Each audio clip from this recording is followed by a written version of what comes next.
शिक्षा नगरी कोटा में हर्बल पार्क बनकर हुआ तैयार। आज हम कोटा बूंदी रोड पर स्थित हर्बल पार्क में आए हैं। यहाँ पर 50 प्रजातियों के स्नैक्स लाए जाएंगे।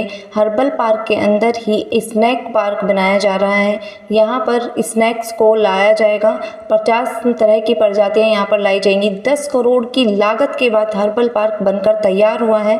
अब हम आपको दिखा रहे हैं स्नैक की जो प्रजातियाँ उनको कहाँ पर रखा जाएगा, किस तरह से रखा जाएगा। यहाँ पर जो स्नैक की प्रजातियाँ हैं उनके अनुकूल ही इसको बनाया गया है।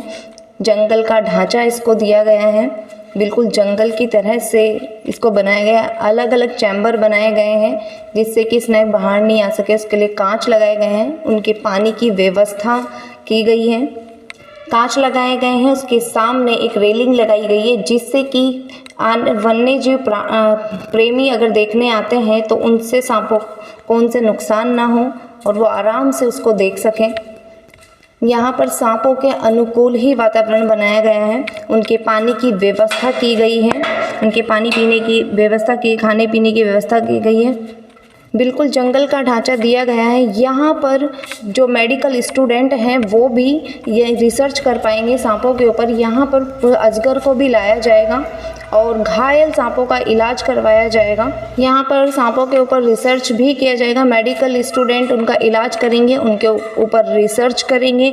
और हमारे घरों के आसपास जो सांप मिलते हैं लोग उनको मार देते हैं, लेकिन उनको मारना नहीं है, उनका इलाज करवाना है। उनको यहाँ पर लेकर आना है जिससे पता चल सके कि कौन से सांप ने उनको काटा है। और सभी कर्मचारियों को इसकी ट्रेनिंग दी जाएगी। ये देख रही है, हम आपको दिखा रहे हैं यहाँ पर अजगर को भी लाया जाएगा। ये अजगर का चैम्बर है और इसमें कांच लगाए गए हैं जिससे कि वो बाहर ना आ सके और वन्य जीव प्रेमियों को नुकसान नहीं पहुंचा सके। इसके लिए यहाँ पे कांच लगाए गए हैं, हर केस के बाहर कांच लगाए गए हैं और उसके पानी की व्यवस्था की गई है। अभी तक कोटा में घड़ियाल, टाइगर हिल्स, मुकुंदरा हिल्स ही बना था, लेकिन अभी हर्बल पार्क में स्नैक पार्क बनाया गया है जो कि वन्य जीव प्रेमियों के लिए बहुत ही आकर्षण का केंद्र बनेगा। यहाँ पर मेडिकल स्टूडेंट रिसर्च कर पाएंगे, बाकी कर्मचारी अधिकारियों को भी इसकी ट्रेनिंग दी जाएगी। और यहाँ पे जो रेस्क्यू किया जाता है स्नैक पकड़ने के लिए, स्पेशल ट्रेनिंग यहाँ पर दी जाएगी। देखिए, स्नैक पार्क जो डेवलप हो रहा है उसको हम यहाँ पे कोटा के अंदर डेवलप कर रहे हैं। राजस्थान में पहला स्नैक पार्क ऐसा हो रहा है जो इंडिपेंडेंट स्नैक पार्क है।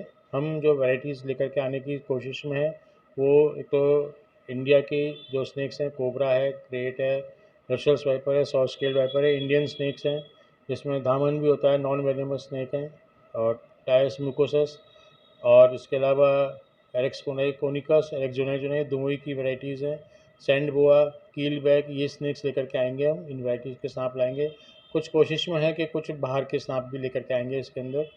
और हमारी कोशिश ये है कि जो स्नैक्स लेकर के आएँ वो कम से कम इंडिया के तो पूरे लेकर के आएँ, ताकि यहाँ पे लोगों को देखने के लिए एक नई वैरायटी मिले और एक नए प्रकार के स्नैक्स मिले। लेकिन इन सांपों को जो लाएंगे ये क्या जंगलों से लेकर आएंगे या नहीं। वहाँ पे जो पार्क बने हुए हैं वहाँ से? हाँ, स्नैक्स जो हैं वो CZA के माध्यम से, जो स्नैक पार्क ऑलरेडी एग्जिस्ट कर रहे हैं पूरे इंडिया के अंदर, उन्हीं के वहीं से लेकर के आएंगे। किसी स्नैक पार्क में मान लीजिए कोई एक वैरायटी के सांप ज़्यादा रखे हुए हैं तो वहाँ से हम उनके रिक्वेस्ट करके उन स्नैक्स को लेकर के आएंगे। एक्सचेंज कॉन्सेप्ट पे आते हैं ये, CZA एक्सचेंज कॉन्सेप्ट स्नैक्स भेजता है। जब हमारे पास कभी ज़्यादा हो जाएंगे तो हम भी उनको एक्सचेंज में भेज सकते हैं स्नैक्स को। तो उनको अनुकूल कैसे करेंगे, क्योंकि पर्यावरण का भी बहुत फर्क पड़ता है वहाँ पे और यहाँ पे भी, जहाँ पे स्नैक पार्क के अंदर हमारे पास डिफरेंट वैरायटीज़ के उसके अंदर सिस्टम लगे हुए हैं, उसके अनुसार ही हम उनका अनुकूलता उनके वातावरण को बनाएंगे, उसी के अनुसार वहाँ पे लेके आएंगे स्नैक्स को। अच्छा, जैसे कोई घायल सांप हो जाते हैं उनको भी रखेंगे वहाँ पे? देखिए, कभी कभी रेस्क्यू करते हुए कोई स्नैक रेस्क्यू करते हुए घायल हो जाता है या कहीं घायल मिलता है हमारे को रास्ते में, तो हम उसको वहाँ पे लेकर के ट्रीटमेंट करवाएंगे। वेटनरी डॉक्टर्स रहेंगे वहाँ पर, वो ट्रीटमेंट करेंगे और जैसे ही वो ठीक हो जाएगा उसको वापस से रिहेबिलिटेट, मतलब उसको जंगल में छोड़ देंगे। ये कितने फीट तक के कोई संभावना, कितने फीट कोई के अजगर हों या? ऐसा कोई वो नहीं है कि कितने फीट तक हो। बड़े सांप भी होंगे उसमें, कोबरा भी होंगे, अजगर भी होंगे, दूसरे वैराइटीज़ के धामन भी होंगे और रेड सैंड बोआ भी होंगे। कई स्नैक्स के अंदर लाने की संभावना है। कब तक शुरू होने की उम्मीद है इसकी? अभी जल्दी ही कोशिश में लगे हुए हैं कि जल्दी ही स्टार्ट हो जाए। दक्षिण कोरिया से यहाँ पर 50 प्रजाति के स्नैक लाए जाएंगे। मैं शिवानी यादव, आप देख रहे हैं कोटा खबरी।